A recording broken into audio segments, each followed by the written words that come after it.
Hello everyone, welcome to Get My Econ. Today we will discuss about concept of consumer's equilibrium.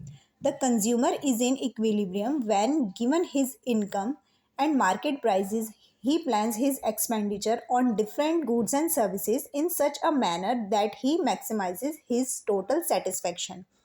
Consumer अपनी income को market prices के हिसाब से इस तरह से खर्च करता है डिफरेंट गुड्स एंड सर्विसेज पर जहाँ पर वो अपनी सेटिस्फेक्शन को मैक्सिमाइज करता है, वहाँ पर कंज्यूमर इक्विलिब्रियम में होता है. So attainment of consumers equilibrium one commodity case, एक कमोडिटी के केस में consumer equilibrium. How much quantity of commodity should a consumer buy so that he can maximize his satisfaction and reach the equilibrium point. So the consumer कितनी quantity खरीदे किसी भी commodity की जहाँ पर वो इक्विलिब्रियम पॉइंट पर पहुँच सके और अपनी सेटिस्फैक्शन को मैक्सिमाइज कर सके. The purchase of any item by a consumer depends on three factors. First, price of commodity, commodity का price. Marginal and total utility of the commodity, marginal total utility किसी भी कॉमोडिटी की. And third है marginal utility of money.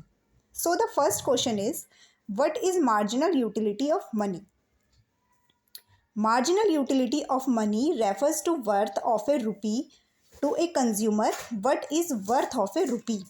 A consumer defines it in terms of utility that he derives from a standard basket of goods that he can buy with a rupee.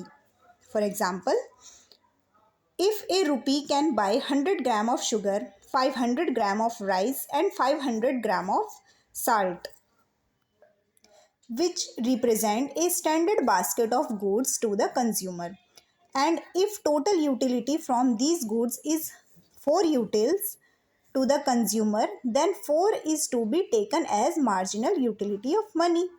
This becomes his standard reference whenever he is buying only commodity. It means कि हम example के लिए मान लेते हैं कि अगर 1 रुपये से कोई भी consumer 100 gram of sugar and 500 gram of rice and 500 gram of salt खरीद सकता है, जो कि रिप्रेजेंट करता है उसकी स्टैंडर्ड बास्केट को. सो उससे मिलने वाली जो यूटिलिटी है वो 4 यूटिल्स है. तो इसका मतलब ये हुआ कि अगर किसी भी कंज्यूमर को उसके 1 रुपये के खर्च करने से उसको 4 यूटिल्स के बराबर सेटिस्फैक्शन मिलती है, तो ये उसकी एक स्टैंडर्ड रेफरेंस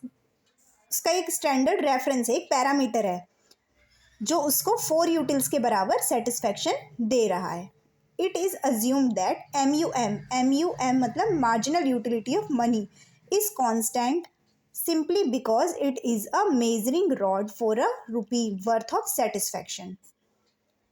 Thank you.